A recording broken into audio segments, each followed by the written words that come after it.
Thessalonian you're fighting. He's the biggest man I've ever seen. I wouldn't want to fight him. That's why no one will remember your name. Here's 10 reasons why you will be forgotten. You'll take a video like this, you'll maybe skim through it, go down to the summary guy, you take a glance at the tips, and then you dip. Always looking for a shortcut in life. Number 2, you avoid failure. Rather than setting big goals, you set little goals, because it's safe. Therefore, you never create any real momentum in your life. Number 3, you focus on all the reasons why you can't do something rather than focusing on all the reasons why you can. Number 4, you don't stand for anything.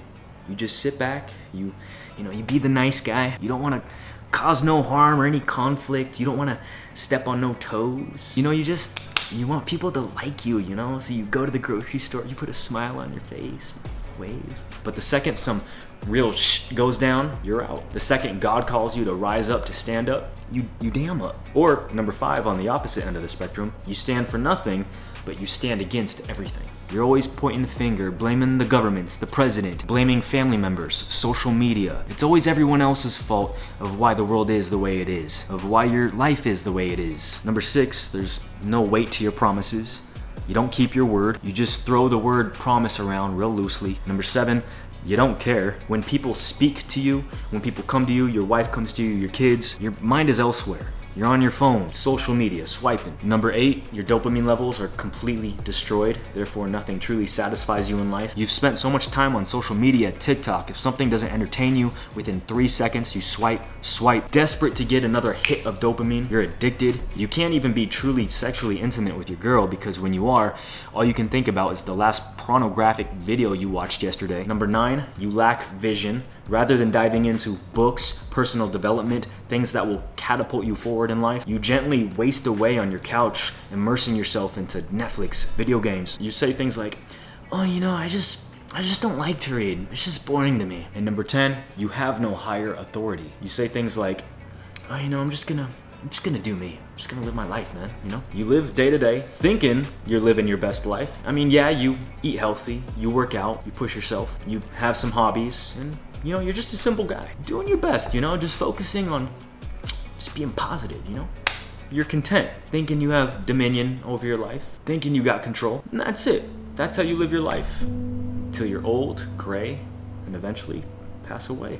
This right here is a conversation, is a intervention, a come to Jesus moment that I had to have with me, the man in the mirror. I had to analyze my life. I had to look at me and have that conversation with me and be like, you know what, Dre? Do you really want to just continue to go through the motions, live day to day, thinking you're, doing your best, when deep down, you could be doing more.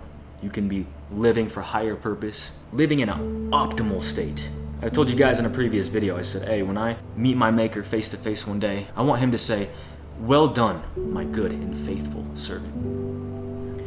And so, just recently, I sat there and I was like, am I really worthy of the almighty creator saying those 7 words to me? Am I really multiplying what he's put in here, put in and downloaded onto my heart? And I had to be honest with myself. I had to be transparent. And I realized lately, I've been living in fear. I realized that there's so much more I could be doing, but I'm holding myself back out of scarcity, out of just going the safe route, not wanting to step on anybody's toes, not wanting to offend anybody. And therefore, because I was trying to go the safe route, I lacked vision. I was hitting a glass ceiling. I wasn't opening myself up to possibilities. I was thinking small, setting small, simple goals. When God's sitting there being like, come on, Dre, I can use you.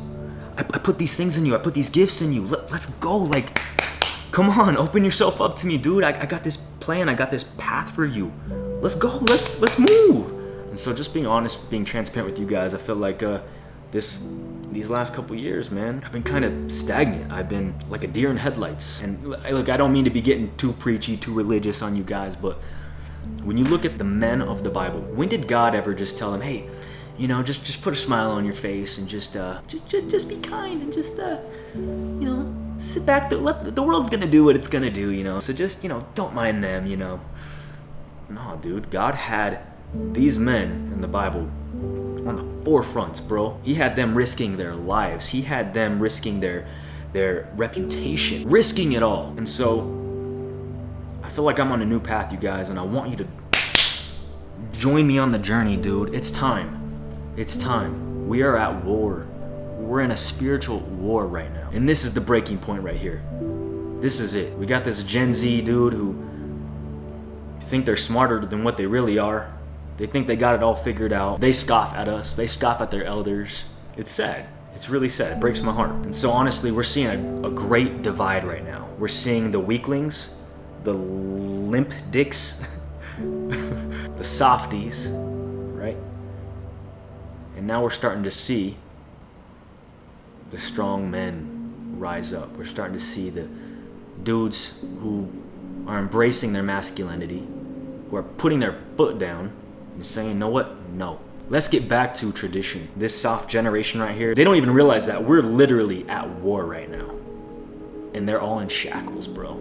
They think it's all fun and games. It's just social media, you know? I'm just enjoying myself, just playing some video games. I'm just doing me, you know, man? But no, man, I feel like God has given me this platform, this responsibility to say, hey, who's gonna answer the call?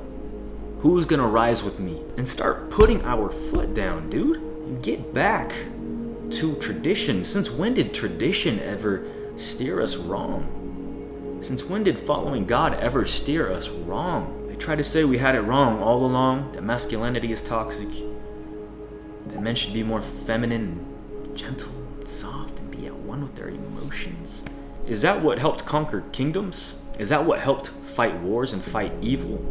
Being soft and emotional? So hey, I just want you guys to think on this, ponder on this. With that said, if you're like me, you got fire in the belly, you're ready to move, you're ready to step out on the front lines, then hey, click this video right here. It's gonna absolutely prepare you for the war that is here right now amongst us. So hey, I'll talk to you guys next time. Peace always.